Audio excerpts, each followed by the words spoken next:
एक घने और खूबसूरत जंगल था जहां हर तरफ सब्ज दरख्त, रंग बिरंगे फूल और बहती नहरें थीं। एक दिन जंगल में एक बड़ा और जालिम शेर आ गया। वो बहुत ताकतवर था और अपनी ताकत का गलत इस्तेमाल करके बाकी जानवरों पर हुक्मरानी करना चाहता था।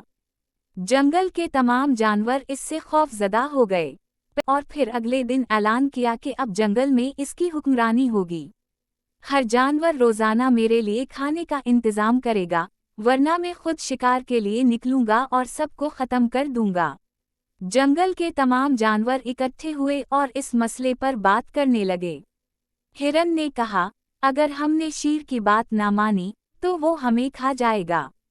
बंदर ने कहा, हम सबको मिलकर इसका हल निकालना होगा, वरना ये जुल्म खत्म नहीं होगा। लेकिन शेर के खौफ से सब खामोश हो गए। आखिर में खरगोश, जो निहायत होशियार और चालाक था, बोला, हमें अपनी अक्ल का इस्तेमाल करना होगा। ताकत से नहीं, बल्कि दिमाग से हम शेर को शिकस्त दे सकते हैं। अगले दिन खरगोश शेर के पास गया और कहा, आलीजा, आपके लिए एक बड़ी दावत तैयार थी, लेकिन रास्ते में एक और शेर आ गया और कहने लगा कि ये जंगल अब इसका है। ये सुनकर शेर को बहुत गुस्सा आया। इसने कहा, मुझे फौरन वहां ले चलो।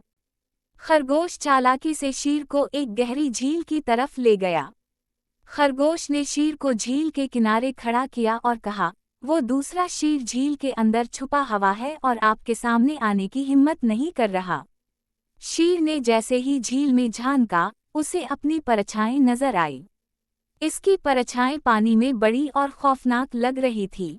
शेर समझा कि ये वाकई कोई दूसरा शेर है जो इसे ललकार रहा है।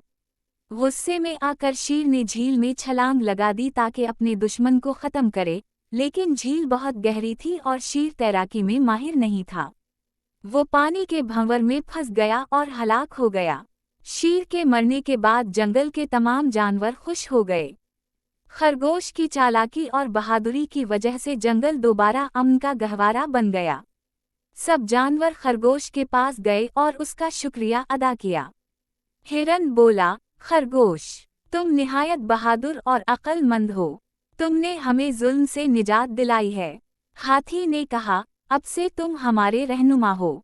खरगोश ने आजज़ी से सबका शुक्रिया अदा किया और कहा, हम सब मिलकर रहेंगे, क्योंकि इत्तेहाद में ताकत है। ये कहानी हमें ये सिखाती है कि जुल्म के खिलाफ लड़ने के लिए सिर्फ ताकत ज़रूरी नहीं, बल्कि समझदारी और इत्तेहाद से हर मुश्किल को आसान किया जा सकता है।